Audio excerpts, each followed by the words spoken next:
مومنو یہ نہ سمجھنا کہ یہ ظالم جو کام کر رہے ہیں اللہ ان سے بے خبر ہے، وہ ان کو اس دن تک مہلت دے رہا ہے جبکہ دہشت کے سبب آنکھیں پھٹی کی پھٹی رہ جائیں گی اور لوگ سر اٹھائے ہوئے میدان قیامت کی طرف دوڑ رہے ہوں گے، ان کی نگاہیں خود اپنی طرف لوٹ نہ سکیں گی اور ان کے دل مارے خوف کے ہوا ہو رہے ہوں گے۔ اور اس وقت کو یاد کرو جب تمہارے پروردگار نے یہود کو آگاہ کر دیا تھا کہ وہ ان پر قیامت تک ایسے شخص کو مسلط رکھے گا جو ان کو بری بری تکلیفیں دیتا رہے۔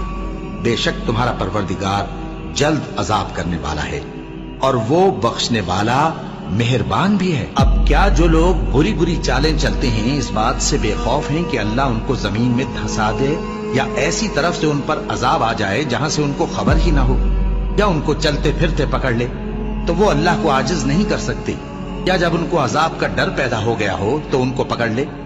بے شک تمہارا پروردگار بہت شفقت کرنے والا ہے، مہربان ہے۔ کیا وہ لوگ جو برے کام کرتے ہیں یہ سمجھے ہوئے ہیں کہ یہ ہمارے قابو سے نکل جائیں گے؟ جو فیصلہ یہ کرتے ہیں برا ہے۔ یہ لوگ اپنی تدبیروں میں لگ رہے ہیں اور میں اپنی تدبیر کر رہا ہوں، اور میں ان کو مہلت دیے جاتا ہوں، میری تدبیر بڑی مضبوط ہے۔